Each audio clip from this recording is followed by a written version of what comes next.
un podcast de Cooperativa.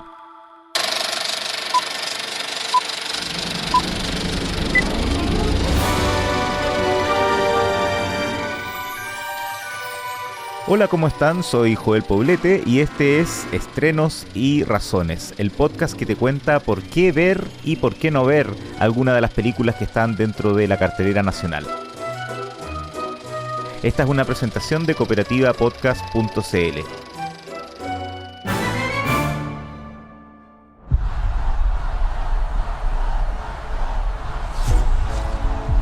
You're confident. You're strong. You're beautiful. You're the greatest of all time. En esta oportunidad no podía dejar de hablar de uno de los largometrajes que ha despertado más expectativas e interés mediático a nivel masivo. Y ahora que la espera ya terminó y al fin está en la cartelera chilena, era ineludible comentar lo que me pareció Michael. Aunque desde ya adelanto que mi opinión no es precisamente entusiasta ni positiva, y en general la recepción de la crítica internacional no está siendo muy generosa, por decirlo de manera suave. De todos modos, creo que tiene elementos que califican como razones para destacar en este podcast.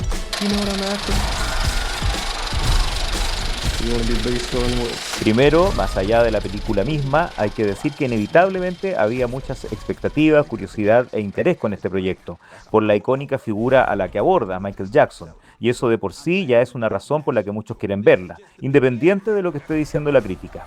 Fallecido hace 17 años, a los 50 años, esta superestrella de la música tuvo una carrera que se extendió por más de 4 décadas y es considerado como una verdadera leyenda del espectáculo del siglo XX, de los músicos más populares a nivel mundial, de los más premiados, incluyendo entre otros trofeos haber ganado 13 Grammys, y también de los que más ganancias han generado, considerando que a lo largo de su trayectoria vendió más de 500 millones de discos. Pero también fue una de las celebridades más polémicas, alguien en torno al cual han surgido muchas controversias, acusaciones y cuestionamientos. Teniendo en cuenta todo eso, ¿cómo no iba a dar que hablar una película que se centrara en la vida y carrera del ídolo?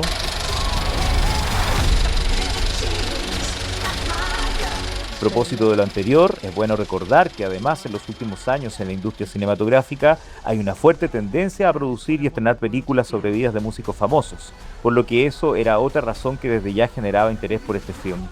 Aunque cintas centradas en artistas musicales han existido durante décadas, sin dudas esto se ha acentuado a partir del enorme éxito que en 2018 consiguió Bohemian Rhapsody, que llevaba a la pantalla la vida de Freddie Mercury, un largometraje con el que Michael tiene muchos puntos en común, pero ya hablaré un poco más adelante de eso.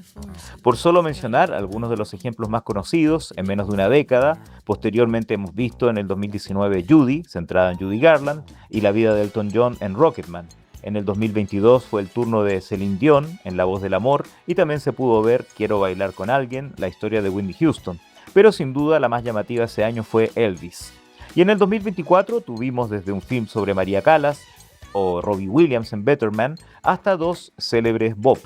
Marley, la leyenda, y Bob Dylan en Un completo desconocido. Mientras el año pasado Bruce Springsteen tuvo su turno en Springsteen, música de ninguna parte. Hay que señalar que en algunos casos se trata de producciones que recorren toda la vida del artista y en otros se centran solo en episodios o etapas en particular. En el caso de Michael, aunque mucha gente pudiera esperar que es la vida completa del músico, se centra particularmente en 2 décadas, desde 1966 hasta 1988, sus años de formación, ascenso a la fama y consolidación como estrella. Aunque entre los ejemplos que mencioné varios son estrellas legendarias, no es aventurado decir que independientemente de la calidad misma, la fama masiva y transversal que alcanzó en todo el mundo Michael Jackson supera a la mayoría de los artistas mencionados. Otra razón que de antemano podría generar interés eran los nombres involucrados en la dirección y el guión. Con casi 3 décadas de trayectoria, el realizador estadounidense Antoine Fuqua no es considerado precisamente un autor cinematográfico, pero sí ha demostrado estar capacitado para cumplir de manera eficaz con proyectos de diversa índole. Películas de aventuras épicas como Rey Arturo, cintas de acción como la trilogía El Justiciero, que protagonizó Denzel Washington, un drama de boxeo como Revancha, protagonizado por Jake Gyllenhaal, remakes como el que hace una década estrenó con la nueva versión del clásico western Los Siete Magníficos o Culpable, adaptando la notable cinta danesa La Culpa.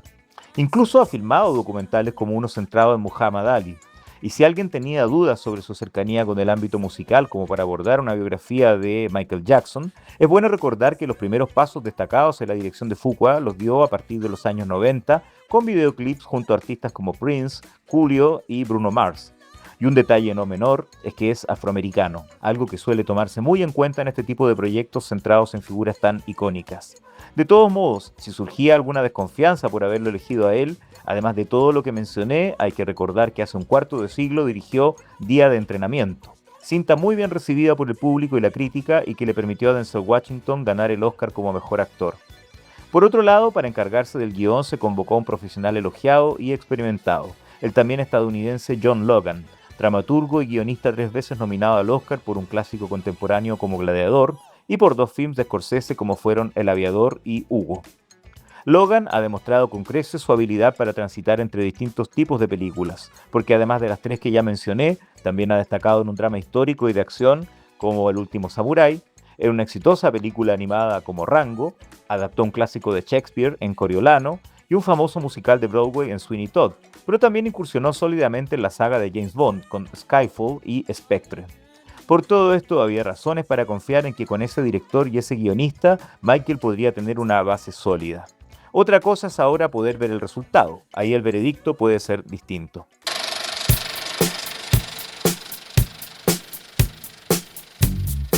Uno de los sellos que ha caracterizado la filmografía de Antoine Fuqua es su capacidad de trabajar con actores destacados y reconocidos, entre ellos Denzel Washington, Ethan Hawke, Bruce Willis, Keira Knightley, Mads Mikkelsen, Stellan Skarsgård, Morgan Freeman y Jake Gyllenhaal, solo por mencionar algunos. Además, siempre logra sacar buen partido las habilidades interpretativas de su elenco, por lo que también hay que tenerlo en cuenta como razón, aunque en este caso con algunos matices, porque si bien se logró convocar a un reparto atractivo y que incluye unos cuantos actores conocidos, no hay demasiadas oportunidades para que desarrollen sus personajes, probablemente más que por el talento mismo de los intérpretes, porque ya sea el guión o la dirección no les permiten profundizar aún más. Así será con algunos actores y actrices a quienes sí hemos visto destacar en otras producciones, como Laura Harrier o Lauren Tate, entre los rostros afroamericanos, o entre los demás también figuran Mike Myers, quien tiene un breve personaje al igual que en Bohemian Rhapsody, y un Miles Teller con una vistosa peluca interpretando al manager John Branca, quien además en la vida real es uno de los productores del film. Quien sí alcanza a sugerir un poco más de calidez y humanidad, al menos más allá de los estereotipos, aunque igual no puede desarrollar mucho más, es Nia Long, interpretando a la madre del protagonista, Catherine. Es una interpretación al menos mucho más sutil que la del exagerado Joseph Jackson que encarna Colman Domingo, recurriendo a varios de los más reconocibles tics y clichés de padres abusivos que hemos visto en películas y series. Domingo es uno de los actores afroamericanos más premiados y elogiados de la actualidad y que se ha puesto más de moda en las últimas 2 décadas, ganando un Emmy y nominado a 2 Oscar en años consecutivos. A pesar de eso y su reconocido talento, en su personaje de padre prepotente y maltratador le falta más sutileza y cae demasiado en los estereotipos, por lo que aunque es el tipo de rol que suele gustarle a la Academia de Hollywood, espero que, ojalá por esta vez, al menos sí que no lo nominen al Oscar. Y dejo para el final al mismísimo protagonista, no porque esté mal, sino porque por razones lógicas es el único que puede desarrollar un poco más su personaje. Considerando que es su debut en cine, le tocó interpretar una figura tan icónica que además es el centro del film, y más encima en la vida real era su propio tío, hay que reconocer que el desempeño de Jafar Jackson, sin ser extraordinario o magistral, es muy meritorio. El joven intérprete, quien en 3 meses más cumplirá 30 años y es hijo de Jermaine, uno de los hermanos mayores de Michael Jackson, se luce en el parecido que logra en la gestualidad, las actitudes y movimientos de la estrella, en su voz al hablar, y aunque también cantó con su propia voz, lo que escuchamos fundamentalmente es la voz original de su célebre tío. Jackson conforma un personaje que en lo personal y privado es frágil, naif, sensible, pero a medida que va avanzando el film saca fuerzas y energías para convertirse en una estrella en los escenarios. No era un desafío menor, y este talento que debuta en el cine hizo lo mejor posible, lo que sin duda es primordial para que pese a las cosas que se le pueden criticar, la película igual sea efectiva y funcione como se podría esperar. Ya que mencionaba la voz original de Michael Jackson, por supuesto que una de las razones principales para que mucha gente quiera ver esta película son las canciones, y en ese sentido Michael cumple con creces. El soundtrack incluye gran parte de los hits emblemáticos del artista en esas primeras 2 décadas de carrera, tanto en su etapa con los Jackson 5 como en su fase solista. Como era de esperar, al igual que la mayoría de las biografías musicales en cine, acá hay un gran trabajo sonoro sumado a la labor de montaje, para la cual fueron convocados ni más ni menos que 4 montajistas, 3 de ellos ganadores del Oscar. John Ottman lo ganó precisamente por Bohemian Rhapsody, Tom Cruise lo obtuvo por Whiplash y también estuvo nominado por La La Land, y Conrad Buff recibió la estatuilla por Titanic, además de estar nominado por Terminator 2. O sea, talentos probados y premiados, 2 de ellos especialmente en el montaje de películas donde la música y el ritmo son influencia total. Por lo mismo, se disfrutan bastante en la película no solo algunos momentos icónicos y la reproducción de algunos de los videoclips más recordados de Jackson, sino además los instantes de shows en vivo, en teatro y estadios son muy llamativos y espectaculares, al igual como ocurría con Bohemian Rhapsody. De modo que incluso quienes más puedan cuestionar aspectos del film, de todos modos no podrán evitar dejarse llevar por las contagiosas melodías y ritmos. Es algo casi instintivo y que incluso da la impresión a más de algún espectador de estar en un verdadero recital en vivo. Y por supuesto, tratándose de una película como esta que transcurre entre la década del 60 y los años 80, es muy importante el trabajo de ambientación de época, tanto en la dirección de arte y el vestuario como en la manera en que esto es retratado en la dirección de fotografía, por lo que también lo menciono acá como una razón. En lo que respecta a la muy lograda dirección de arte, basta con decir que el equipo estuvo encabezado por la diseñadora de producción Barbara Link, ganadora del Oscar hace 6 años por su también espléndida labor de ambientación de época en Había una vez en Hollywood de Tarantino, y quien en su carrera, que se extiende desde los años 80, ya tuvo una exitosa cinta centrada en un fenómeno musical, como fue en 1991 la recordada The Doors, de Oliver Stone, que justo pronto tendrá un reestreno en los cines chilenos. Y en el muy atractivo vestuario, fundamental en un film como este, destaca el trabajo de la diseñadora Marcy Rodgers, cuya trayectoria ya ha incluido muy sólidas incursiones en épocas pasadas, como en El infiltrado del clan, de Spike Lee, y en Passing, de Rebecca Hall. Y en la dirección de fotografía se contó con Dion Beebe, ganador del Oscar por Memorias de una Geisha, y nominado también a la estatuilla por la versión fílmica de Chicago, uno de los musicales cinematográficos en los que le han tocado encargarse de la fotografía, junto con Into the Woods, y producciones Disney como El regreso de Mary Poppins y el live action de La Sirenita. Claramente con esos antecedentes en películas musicales, Beebe podía ser una buena opción para trabajar en Michael, como parte de una filmografía que también ha incluido su colaboración con cineastas como Jane Campion y Michael Mann. Con el desempeño de estos reconocidos artistas hubo una buena garantía de una destacada ambientación de época.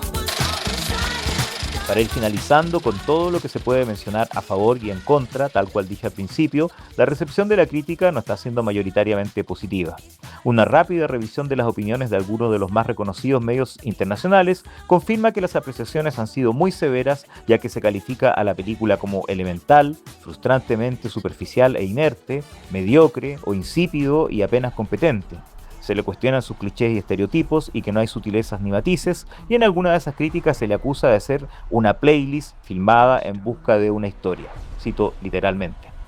Yo en verdad no la podría defender más allá de destacar algunos de los aspectos que sí funcionan bien, que fui mencionando. Pero debo reconocer que desde que se anunció el proyecto nunca le tuve en realidad demasiada fe, sobre todo considerando que la producía la propia familia Jackson, que está muy involucrada en la realización, lo que explica que se eviten casi todas las polémicas en torno a la estrella, así como la tan sanitizada imagen de protagonista que podemos ver en pantalla, enfocándose más que nada en su rol como víctima de un padre abusivo y que no le hayan permitido vivir una infancia plena y feliz más allá de los escenarios.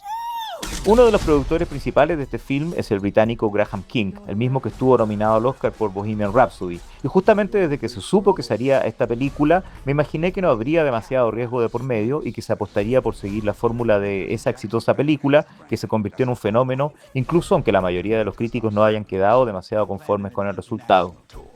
En términos estrictamente cinematográficos, creo que Michael efectivamente en distintos aspectos parece seguir esa receta, aunque igual se luce incluso menos que el largometraje sobre Freddie Mercury. Pero desde el punto de vista comercial, como producto de entretención masiva y que también tiene potencial para ser un éxito de taquilla e incluso convertirse en un fenómeno, me parece que no habría que subestimar lo que pudiera ocurrir a nivel internacional con este estreno. Aunque a mí no me haya entusiasmado mucho el resultado, igual creo que podría ser un triunfo en recaudaciones, si bien aunque así fuera, no creo que llegara a ser nominada a Mejor Película o Actor, como sí pasó en el caso de Bohemian Rhapsody. ¿Conseguirá Michael triunfar en las recaudaciones y convocatoria más allá de las reacciones de la crítica? Y si así fuera, ¿se hará una segunda parte con el resto de la vida del cantante y ahí sí abordando al menos alguna de las polémicas más delicadas en torno a su vida privada? Esas y otras preguntas quedarán abiertas por ahora, y con el paso de los días podremos ir comprobando cómo se desarrolla todo a nivel de taquilla. Magic.